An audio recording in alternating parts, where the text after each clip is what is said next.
ഒരു സർക്കാരിലെ മുഖ്യമന്ത്രിയായിരുന്ന വ്യക്തിയുടെ മകൾ എന്തിനു വേണ്ടി പണം നൽകി എന്നുള്ളതിന്റെ ചോദ്യത്തിന് മറുപടി പറയുന്നത് ഞങ്ങൾ ഇലക്ട്രോണിക് മാധ്യമത്തിലൂടെയാണ് ട്രാൻസാക്ഷൻ നടത്തുന്നത്. അതല്ല മറുപടി എന്ത് സേവനം നൽകിയതിനാണ് ഈ പണം കൈപ്പറ്റിയത് എന്നാണ്. അത് ഇതുവരെ മുഖ്യമന്ത്രിക്ക് സഭാതലത്തിലോ മാർക്സിസ്റ്റ് പാർട്ടിക്ക് അതിന് പുറത്തോ വ്യക്തമാക്കാൻ കഴിഞ്ഞിട്ടില്ല. ഇതാണ് ഇതിലെ അടിസ്ഥാന പ്രശ്നം. ശ്രീമാൻ പിണറായി വിജയൻ നിയമസഭയിൽ നടത്തിയ പ്രസംഗത്തിൽ അദ്ദേഹം പറഞ്ഞ ഒരു വാചകമുണ്ട്. ഞാനത് അദ്ദേഹത്തിനെ ഓർമ്മിപ്പിക്കാൻ ആഗ്രഹിക്കുകയാണ്. അദ്ദേഹം പറഞ്ഞത് മടിയിൽ കനമില്ലാത്തവർ വഴിയിൽ ഭയക്കേണ്ടതില്ല എന്നാണ്. ഈ വാചകം അദ്ദേഹം സ്വയം അദ്ദേഹത്തിന് ഭയമില്ല എന്ന് പറയാൻ വേണ്ടിയിട്ട് ഉപയോഗിച്ച വാചകമാണ് നിയമസഭയിലെ പ്രസംഗത്തിൽ.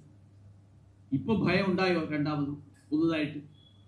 അതുകൊണ്ടാണോ CPM അണികളെ ഇറക്കി വിട്ട് അക്രമം അഴിച്ചു വിട്ട് ഈ അരാജകത്വം സൃഷ്ടിച്ച് കലാപം സൃഷ്ടിച്ച് കേസന്വേഷണത്തെ തടസ്സപ്പെടുത്താൻ ശ്രമിക്കുന്നത്?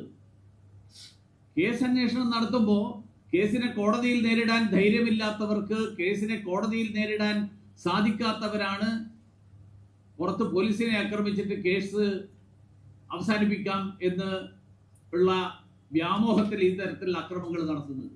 മാർക്സിസ്റ്റ് പാർട്ടി ഇത് പുതുതായിട്ട് ചെയ്യുന്നതല്ല. മാർക്സിസ്റ്റ് പാർട്ടി സ്വാതന്ത്ര്യ സമരം എന്നുള്ള പേരിൽ നടത്തിയിട്ടുള്ള പല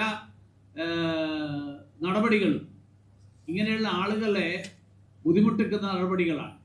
കൂത്തുപറമ്പിൽ ഇതുപോലെയാണ് നടന്നത്.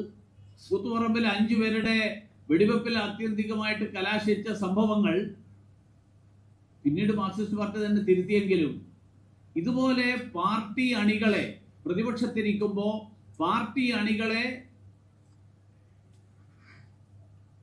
അക്രമത്തിനും അരാജകത്വത്തിനും വേണ്ടിയിട്ട് അഴിച്ചുവിട്ടുകൊണ്ട് നിയമത്തെ പ്രതിരോധിക്കാൻ വേണ്ടി നടത്തുന്ന ശ്രമങ്ങൾ, ആ ശ്രമങ്ങൾ ഇനിയെങ്കിലും മാർക്സിസ്റ്റ് പാർട്ടിയുടെ സാധാരണക്കാരായിട്ടുള്ള അണികൾ